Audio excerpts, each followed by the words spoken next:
नमस्कार, जय हिंद साथियों।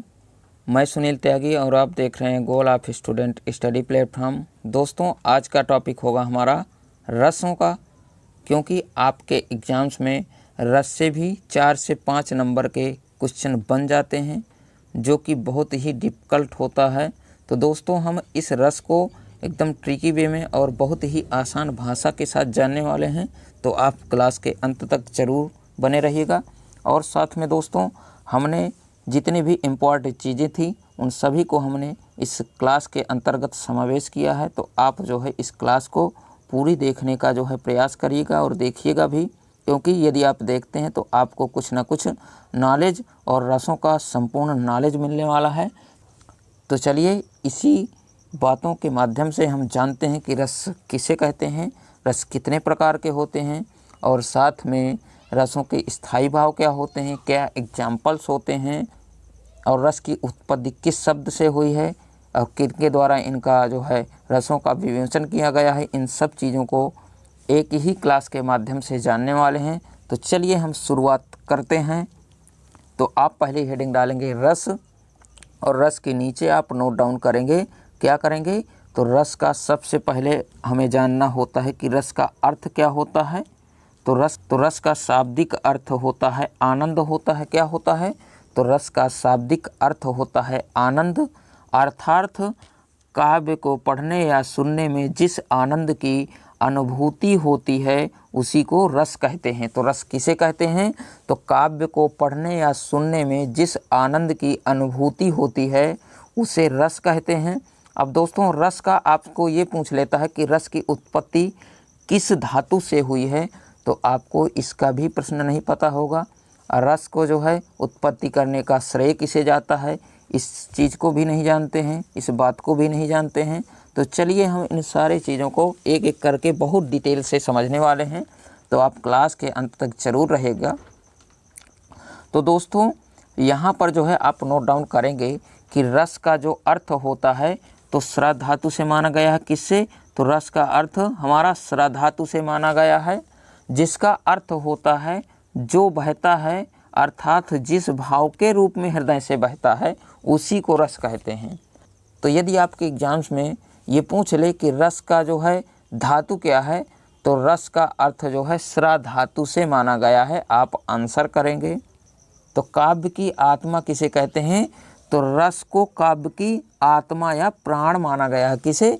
रस को काव्य की आत्मा या फिर प्राण माना गया है। तो जब भी आपके एग्जाम से पूछे कि काव्य की आत्मा किसे कहते हैं, काव्य का प्राण किसे कहते हैं, तो आप बताएंगे रस को काव्य की आत्मा या फिर प्राण कहते हैं। अब चलते हैं हम आगे। तो आगे क्या होगा? तो रस की उत्पत्ति का सबसे पहले श्रेय किसको जाता है? तो भरत मुनि को जाता है। किसको? तो रस को सबसे पहले परिभाषित करने का श्रेय हमारे भरत मुनि जी को जाता है। उन्होंने अपने नाट्य शास्त्र में रसों के कितने प्रकार? रसों के 8 प्रकारों का वर्णन किया है। तो यदि आपके एग्जाम्स में पूछ ले कि भरत मुनि के अनुसार रसों की संख्या कितनी है, तो आप बताएंगे भरत मुनि के अनुसार रसों की संख्या 8 है। कितनी? 8 है। और उन्होंने रसों के बारे में किसने बताया है? तो उन्होंने रसों के बारे में अपने नाट्य शास्त्र में बताया है। ये भी एक क्वेश्चन आपका बन गया। अब चलते हैं हम आगे। तो आगे हम देखेंगे, क्या देखेंगे कि रसों के प्रकार। तो रस हमारे कितने प्रकार के होते हैं?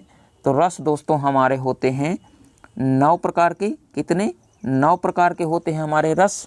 और कौन कौन से होते हैं, इन सभी को एक एक करके डिटेल से इस वीडियो के माध्यम से जानेंगे। यदि आप इस क्लास को देख लेते हैं तो मैं 100% गारंटी के साथ कह सकता हूं कि रसों का कोई भी प्रश्न बन जाएगा आपके एग्जाम्स में, आप उसको कच्चा नहीं छोड़ेंगे। ये तो चलिए देखते हैं इस क्लास को पूरे पेशेंस के साथ और पूरे एकाग्रता के साथ देखिएगा दोस्तों। तो दोस्तों, भरत यहाँ पर क्या होगा? तो यहाँ पर भरत हो गया, भारत लिखा हुआ, तो यहाँ पर भरत होगा। भरत मुनि के अनुसार रसों की संख्या हमने कितनी बताई? तो भरत मुनि के अनुसार हमने रसों की संख्या 8 बताई है। इन्होंने किस रस को? तो इन्होंने शांत रस को रस नहीं माना है, तभी इनके रसों की संख्या भरत मुनि के रसों की संख्या 8 होती है। यदि आपसे आपके एग्जाम्स में पूछ ले कि भरत मुनि ने किस रस को रस नहीं माना है, तो आप बताएंगे भरत मुनि ने शांत रस को रस नहीं माना है।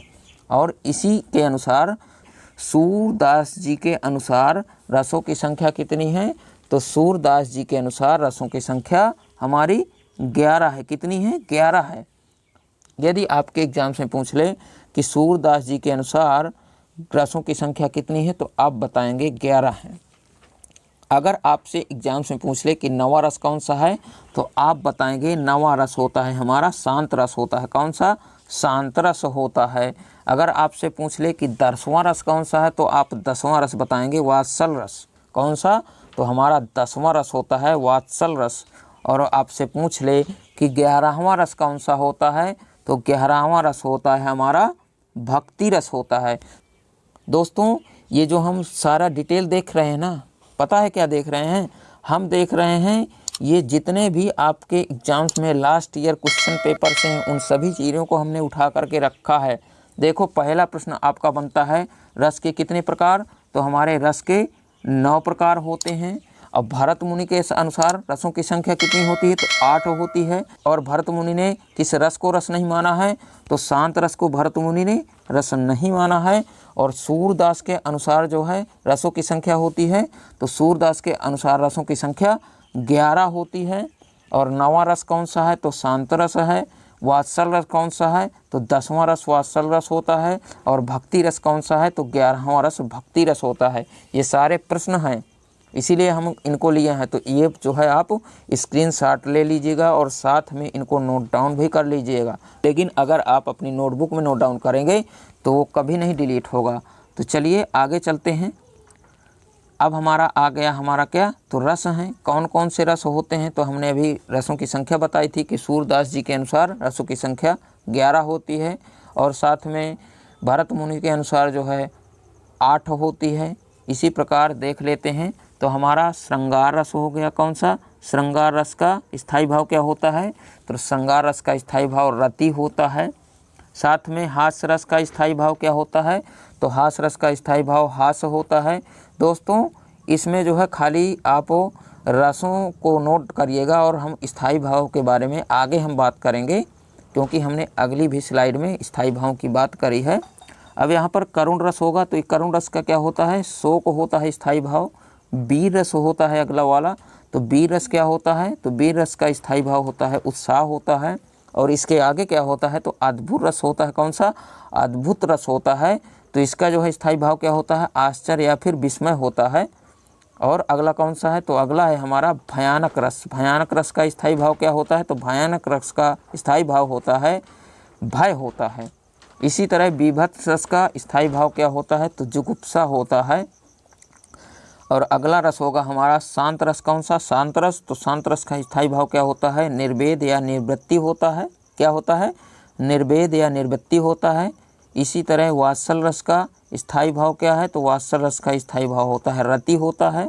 और भक्ति रस क्या होता है, तो भक्ति रस का होता है अनुराग। तो दोस्तों, आप इनके रसों के जो है नोट करिएगा कि रस कितने प्रकार के। तो रस हमारे भरत मुनि के अनुसार कितने? 8 प्रकार के। और साथ में सूरदास जी के अनुसार 11 प्रकार के होते हैं। तो चलिए आगे चलते हैं हम। तो हम जो है जानेंगे अब रसों के अंग कितने होते हैं।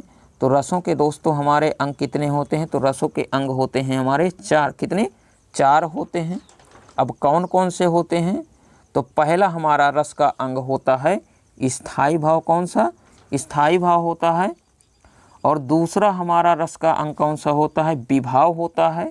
तीसरा हमारा होता है अनुभाव होता है। और चौथा रस का अंग होता है संचारी भाव। तो यदि आपसे एग्जाम में पूछ ले कि रस के कितने अंग होते हैं, तो आप बताएंगे रस के 4 अंग होते हैं। कौन कौन से होते हैं, तो पहला हो गया स्थायी भाव, दूसरा हो गया विभाव, तीसरा हो गया अनुभव और चौथा हो गया संचारी भाव। तो रस के कितने अंग? रस के 4 अंग। अब पहला अंग हमारा है स्थायी भाव। कौन सा? स्थायी भाव।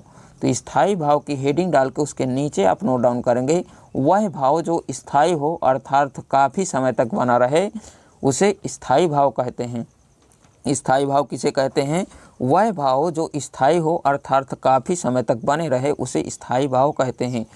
अगर आपसे एग्जाम्स में पूछ ले कि वर्तमान में स्थायी भाव की संख्या कितनी है, तो आप बताएंगे कि अभी वर्तमान में स्थायी भाव की संख्या 11 है। कितनी है? तो अभी वर्तमान में स्थायी भाव की संख्या 11 है। अब आप इस तरह एक सारणी बनाइएगा। तो आप एक तरफ लिखेगा रस और दूसरी तरफ लिखेंगे आप स्थायी भाव। क्या लिखेंगे? पहले तरफ आप रस लिखेंगे और दूसरी तरफ आप स्थायी भाव लिखेंगे। तो जैसे श्रृंगार रस का स्थायी भाव क्या होता है? तो श्रृंगार रस का स्थायी भाव हमारा रति होता है। क्या होता है? रति होता है। इसी तरह हास्य रस का स्थायी भाव क्या होता है? तो हास्य रस का स्थायी भाव होता है हमारा हास्य। कौन सा? तो हास्य रस का हमारा स्थायी भाव होता है हास्य। तीसरा होता है हमारा करुण रस, और करुण रस का स्थायी भाव क्या होता है? तो करुण रस का स्थायी भाव होता है हमारा शोक। कौन सा? तो करुण रस का स्थायी भाव हमारा होता है शोक। और हम चलते हैं अब चौथे की तरफ। तो चौथा हमारा कौन सा है? तो चौथा है हमारा दोस्तों रौद्र रस, और रौद्र रस का स्थायी भाव क्या होता है? तो रौद्र रस का स्थायी भाव हमारा क्रोध होता है। पांचवा हमारा हो गया बीभत्स रस, और बीभत्स रस का स्थायी भाव क्या होता है? तो बीभत्स रस का स्थायी भाव होता है जुगुप्सा। क्या होता है? जुगुप्सा होता है। और छठा हो गया हमारा भयानक रस। तो भयानक रस का स्थायी भाव क्या होता है? तो भयानक रस का स्थायी भाव होता है हमारा भय। क्या होता है? भय होता है। अद्भुत रस हो गया हमारा सातवां। कौन सा? तो सातवां हो गया हमारा अद्भुत रस, और अद्भुत रस का स्थायी भाव क्या होता है? तो अद्भुत रस का स्थायी भाव होता है विस्मय। क्या होता है अद्भुत रस का स्थायी भाव? तो अद्भुत रस का स्थायी भाव होता है विस्मय। और हमारा आठवां है वीर रस। तो वीर रस का स्थायी भाव क्या होता है? तो वीर रस का स्थायी भाव होता है उत्साह। उत्साह होता है, जिसमें वीरता की बात हो वही उत्साह होता है, वीर रस होता है। और हमारा नवा रस कौन सा है? तो हमने बताया ना कि नवा रस कौन सा होता है। तो हमने बताया है कि नवा रस शांत रस होता है, और शांत रस का स्थायी भाव होता है निर्वेद। क्या होता है? निर्वेद होता है। और इसी तरह हमारा 10वां रस कौन सा है? तो 10वां रस होता है हमारा वात्सल रस। और तो हमने बताया था कि 10वां रस होता है वात्सल रस, और वात्सल रस का स्थायी भाव वात्सल होता है। कौन सा? तो वात्सल रस का स्थायी भाव वात्सल होता है, माता और बच्चे के प्रति प्रेम होता है। और लास्ट में 11वां रस हमने बताया था भक्ति रस। तो भक्ति रस का स्थायी भाव क्या होता है? तो भक्ति रस का भगवत अनुराग विषयक, ये क्या होते हैं? तो ये होते हैं हमारे स्थायी भाव। तो चलिए हम देखते हैं अब आगे। तो ये हमारा दूसरा अंग है किसका? तो रसों का दूसरा अंग होता है विभाव। तो आप विभाव की हेडिंग डाल के उसके नीचे लिखेंगे जो व्यक्ति पदार्थ या अन्य व्यक्ति के हृदय के भावों को जगाते हैं उन्हें विभाव कहते हैं। जो व्यक्ति पदार्थ अन्य व्यक्ति के भावों को जगाते हैं उन्हें विभाव कहते हैं। अब कैसे? जैसे कि आलंबन विभाव हो गया हमारा। आलंबन विभाव क्या होता है? तो आलंबन विभाव क्या है? तो जिसका आलंबन या सहारा लेकर स्थायी भाव जागृत होते हैं आलंबन विभाव कहलाते हैं। जिसका आलंबन या सहारा लेकर स्थायी भाव जागृत होते हैं आलंबन विभाव कहलाते हैं। कैसे होते हैं? जैसे कि फिल्म की हीरोइन के रोल में जब कोई उसको रोल बताया जाता है तो उसी के अनुसार वो अपना रोल प्ले करती है। तो वहाँ पर कौन सा? तो वहाँ पर होता है आलंबन विभाव, क्योंकि उनका सहारा लेकर उसके मन के अंदर भाव जागृत होते हैं। किसका सहारा लेकर? जो भी उसे स्क्रिप्ट दी जाती है और जो भी उसका रोल होता है उनका सहारा लेकर वो क्या करती है? वह जो है विभाव या भाव उत्पन्न करती है। तो वही आलंबन विभाव होता है। अब चलते हैं हम आगे तीसरे की तरफ। तो तीसरा हमारा कौन सा है? तो तीसरा हमारा अंग है रस का अनुभाव या उद्दीपन विभाव। क्या? तो तीसरा अंग होगा हमारा अनुभाव या फिर उद्दीपन विभाव। तो उद्दीपन विभाव किसे कहते हैं? उद्दीपन विभाव होता है जिन वस्तुओं या परिस्थितियों को देखकर स्थायी भाव उद्दीप्त होने लगता है उद्दीपन विभाव कहलाता है। तो जिन वस्तुओं को या परिस्थितियों को देखकर हमारे मन के अंदर या हमारे हृदय के अंदर भाव उद्दीप्त होने लगता है, क्या? जिन वस्तुओं या परिस्थितियों को देखकर हमारे हृदय के भाव उद्दीप्त होने लगते हैं वही उद्दीपन विभाव कहलाते हैं। क्या कहलाते हैं? उद्दीपन विभाव कहलाते हैं। कैसे कहलाते हैं? जैसे कि प्रकृति, सुहावन वातावरण, चांदनी रात, कोकिल, कुंजन, एकांत स्थल, उद्यान, इन सभी चीज़ों को देखकर या इन सभी वस्तुओं को देखकर हमारे भाव जो उद्दीप्त होने लगते हैं वही उद्दीपन विभाव होते हैं। अब चलते हैं हम आगे चौथे की तरफ। तो चौथा हमारा अंग कौन सा है? तो चौथा हमारा अंग है संचारी भाव। कौन सा? संचारी भाव। तो संचारी भाव किसे कहते हैं? जो भाव ज़्यादा देर तक ना हो अर्थात क्षणिक हो वह क्या कहलाते हैं? संचारी विभाव कहलाते हैं। तो जो भाव ज़्यादा देर तक ना हो अर्थात क्षणिक हो संचारी भाव कहलाते हैं। क्या? संचारी भाव कहलाते हैं। अब संचारी भावों की संख्या कितनी होती है? आपसे एग्जाम्स में ये कई बार पूछा गया है, ये बहुत ही इम्पॉर्टेंट है कि संचारी भावों की संख्या कितनी होती है। तो आप बताएंगे 33 होती है, यानी कि 33 होती है। कितनी? तो संचारी भावों की संख्या 33 होती है। इस डिजिट को आप हमेशा याद रखेंगे कि संचारी भावों की संख्या 33 मानी गई है। जैसे कि हमारा हर्ष हो गया, चिंता, गर्व, शंका, निर्वेद, मोक्ष, रोम, ये आपको एग्जाम्पल्स बताए गए हैं, लेकिन ये एग्जाम्स में बहुत ही कम पूछे जाते हैं। पूछा जाता है तो संचारी भावों की संख्या पूछी जाती है, या जो है संचारी भाव किसे कहते हैं, या पूछ लेगा जो है ये कौन सा अंग है, तो आप बताएंगे संचारी भाव। अब चलते हैं हम किधर? तो अब हम चलेंगे दोस्तों एग्जाम्पल्स की तरफ। किधर? एग्जाम्पल्स की तरफ। तो हम 2-4 एग्जाम्पल्स देख लेते हैं। यही कैसे देखते हैं? जैसे कि दुख ही जीवन की कथा रही, क्या कहूँ जो आज नहीं कही। तो इसमें किसकी बात? तो इसमें सिर्फ दुख की बात है ना। तो दुख की बात है तो यहाँ पर करुण रस होगा। जहाँ पर भी आपको दुख की बातें या दुख की चीज़ों का वर्णन हो वहाँ पर आप करुण रस बताएंगे, और जहाँ पर आप वीरों का कैसा हो, वसंत वीरता की बात हो, वहाँ पर आप बताएंगे कौन सा? वीर रस बताएंगे। कौन सा? वीर रस। और जैसे भक्ति की बात हो तो जैसे राम जपू राम जपू राम जपू भावरे, इस बात में क्या बताया गया है? तो यहाँ पर भक्ति की बात बताई गई।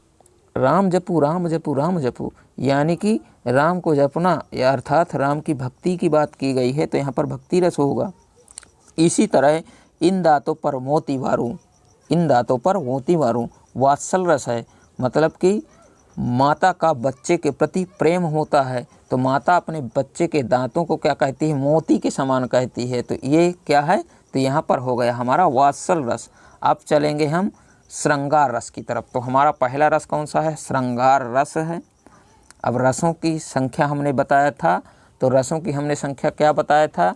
तो हमने बताया था भरत मुनि के अनुसार रसों की संख्या कितनी? 8 होती है। और भरत मुनि ने शांत रस को रस नहीं माना था।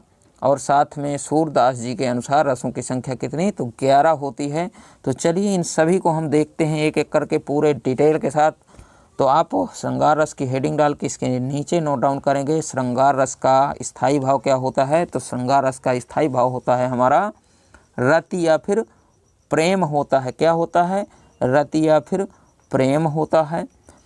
अब कैसे होता है? जैसे कि मेरे तो गिरधर गोपाल दूसरों ना कोई, मेरे तो गिरधर हैं केवल और उसके अलावा दूसरा कोई नहीं है। तो यहाँ पर गिरधर के प्रति या श्री कृष्ण के प्रति प्रेम बताया गया है।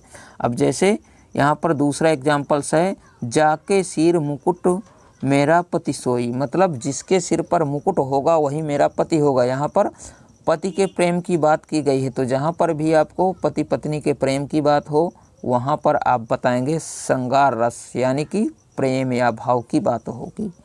और तीसरा हमारा क्या है? तो तीसरा हमारा एग्जाम्पल्स है, एक जंगल है तेरी आँखों में, मैं जहाँ राह भूल जाता हूँ। यहाँ पर भी श्रृंगार रस की बात की गई है। क्यों की गई है? क्योंकि यहाँ पर प्रेमी और प्रेमिका के बीच का वर्णन है कि तेरी आँखों में जो जंगल है उसको देखकर मैं जो है राह भूल जाता हूँ। या जो है प्रेमी प्रेमिका जब एक दूसरे की आँखों में आँखें डालकर देखते हैं तो अक्सर अपने काम या जो है अपने राह भूल जाते हैं, भटक जाते हैं। तो यहाँ पर प्रेम की बात की गई है, इसीलिए यहाँ पर श्रृंगार रस होगा। कौन सा? श्रृंगार रस होगा। अब चलेंगे हम वीर रस की तरफ। तो वीर रस हमारा कौन सा रस है? दूसरा रस है। अब वीर रस दोस्तों इसकी हेडिंग आप डालेंगे और इसके नीचे लिखेंगे वीर रस का स्थायी भाव क्या होता है। तो वीर रस का स्थायी भाव होता है उत्साह या फिर वीरता होता है। क्या होता है? तो वीर रस का स्थायी भाव उत्साह या वीरता होता है।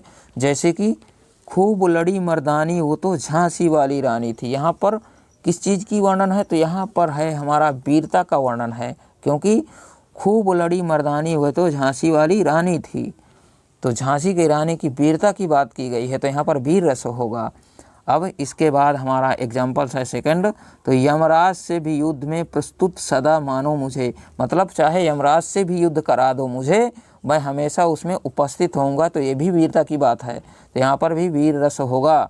अब तीसरा है मामा तथा निज तात से भी युद्ध में डरता नहीं, चाहे मामा से हो युद्ध या तो निज तात माने यानी कि मेरे भाई से हो, मैं दोनों से जो है युद्ध में किसी से नहीं डरता, युद्ध युद्ध होता है, तो यहाँ पर भी हमारा वीरता की बात हुई है। इसकी बात वीरता की बात है, तो यहाँ पर भी वीर रस होगा। अब चलते हैं हम करुण रस की तरफ। तो करुण रस किसे कहते हैं, जहाँ पर हमारे दुख या हृदय के संवेदों की बात की जाए वहाँ पर करुण रस होता है। और करुण रस का स्थायी भाव क्या होता है, तो करुण रस का स्थायी भाव होता है शोक या दुख होता है। क्या होता है, तो करुण रस का स्थायी भाव होता है शोक या दुख होता है। जैसे कि इस बच्ची ने कुछ नहीं पाया था, क्रूर हाथी ने अभी उसे रुलाया था। क्या किया था, तो क्रूर हाथी ने उसे अभी रुलाया था। तो यहाँ पर जिस बच्ची ने कुछ नहीं पाया था, मतलब जिस बच्ची ने कुछ भी नहीं पाया था, क्रूर हाथी ने उसे रुलाया था, तो यहाँ पर रोने की बात हुई है, तो रोने की बात की वजह से क्या हो गया, तो यहाँ पर करुण रस हो गया। रोना मतलब दुख या शोक होता है, तो इसलिए करुण रस है। अब सेकंड एग्जाम्पल्स हमारा है, आए मेरे वतन के लोगों जरा आँख में भर लो पानी, जो शहीद हुए हैं उनकी जरा याद करो कुर्बानी। तो यहाँ पर करुण रस की बात की गई है कि आए मेरे देश के लोगों जरा उन लोगों को भी याद कर लो जो हमारे देश के शहीद हैं, और उनके प्रति हम जो है अपने आँखों में पानी लेकर उन्हें याद करते हैं कि वाह, अगर आपने यदि नहीं लड़ा होता तो आज जो हम स्वतंत्रता से घूम रहे होते हैं वो शायद स्वतंत्रता हमें नहीं मिली होती। तो यहाँ पर भी करुण रस की बात की गई है, तो यहाँ पर करुण रस होगा। अब हमारा रस आ गया हास्य रस। कौन सा, हास्य रस। तो हास्य रस किसे कहते हैं, जिसमें हंसने की या व्यंग्यात्मक बात हो, वहाँ पर हास्य रस होता है। और हास्य रस का स्थायी भाव क्या होता है, तो हास्य रस का स्थायी भाव होता है हास्य या व्यंग होता है। क्या होता है, हास्य या व्यंग होता है। जैसे कि क्या होता है, हाथी जैसी देह गैड़े जैसी खाल, हाथी जैसी भारी भरकम शरीर है और गैंडे की जैसी थोड़ी सी खाल है, इस बात को बताया गया है, तो हंसने की बात की गई है। तरबूजी जैसी खोपड़ी खरबूजे जैसे गाल, तो यहाँ पर तरबूजे जैसे यानी कि काली खोपड़ी है और खरबूजे जैसे गोरे गाल हैं, यहाँ पर हंसने की बात की गई है, तो यहाँ पर भी हमारा कौन सा, तो यहाँ पर रस होगा हमारा हास्य रस होगा। अब चलते हैं हम अगले रस की तरफ, रौद्र रस। रौद्र रस कौन सा है, तो रौद्र रस होता है हमारा क्रोध, जिसमें क्रोध या गुस्से की बात की जाए वही रौद्र रस होता है। कैसे होता है, तो इसका दोस्तों हमने क्या बताया, स्थायी भाव हमारा क्रोध होता है रौद्र रस का। अब कैसे होता है, जैसे खून उसका उबल रहा था, तो जब हम गुस्से में होते हैं या हमारे अंदर क्रोध होता है तभी हमारा खून खौलता है या उबलता है, तो यहाँ पर गुस्से की बात की गई है, इसलिए रौद्र रस होगा। अब दूसरा है मनुष्य से दैत्य में बदल रहा था, तो मनुष्य से दैत्य में बदलना मतलब क्रोध के कारण या गुस्सा के कारण जब कोई जो है किसी को पीटने लगता है, मारने लगता है, तो मनुष्य से वो दैत्य में बदल जाता है, तो वहाँ पर रौद्र रस होता है। इसकी मनुष्य से दैत्य में बदल रहा था अर्थात रौद्र रस की बात कर रहा था। अब चलते हैं अगले, तो अगला हमारा होता है कौन सा, तो अगला हमारा है भयानक रस। कौन सा, भयानक रस। तो इसका स्थायी भाव क्या होता है, तो इसका स्थायी भाव होता है भय या डर होता है। क्या, भय या डर होता है। कैसे होता है, जैसे कि सुनसान सड़क पर सन्नाटा था चारों ओर, क्या था, सुनसान सड़क पर सन्नाटा था चारों ओर और लग रहा था डर दूर भी थी भोर, मतलब मुझे डर लग रहा था और सुबह होने में, यहाँ पर भोर का अर्थ होता है सुबह, और सुबह होने में देर थी और सुनसान सड़क थी और सन्नाटा चारों ओर था, तो यहाँ पर भयानकता की बात की गई है। जहाँ पर भय उत्पन्न होता है वहाँ पर भयानक रस होता है। अब चलते हैं हम अगले अपने रस की तरफ, तो हमारा रस होगा बीभत्स रस। कौन सा, तो हमारा रस है बीभत्स रस, जिसका स्थायी भाव होता है जुगुप्सा या घृणा होता है। क्या होता है स्थायी भाव, स्थायी भाव होता है जुगुप्सा या घृणा होता है। कैसे होता है, जहाँ पर घृणा की बात की जाए वहाँ पर बीभत्स रस होता है।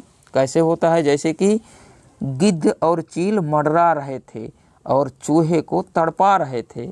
यानी कि गिद्ध और चील मंडरा कर किसको तड़पाने की बात करते हैं? तो चूहे को तड़पाने की बात करते हैं। तो यहाँ पर घृणा होगा, जुगुस्सा होगा, इसलिए बीभत्स रस होगा। क्यों होगा? क्योंकि जो है गिद्ध और चील मंडरा कर चूहे को तड़पा रहे थे, नोच रहे थे, इसलिए बीभत्स रस है। अब चलते हैं अगले रस की तरफ। अगला रस हमारा कौन सा है? तो हमारा रस है अद्भुत रस। कौन सा? अद्भुत रस है। और अद्भुत रस का स्थायी भाव क्या होता है? तो अद्भुत रस का स्थायी भाव होता है आश्चर्य या फिर विस्मय होता है। क्या होता है?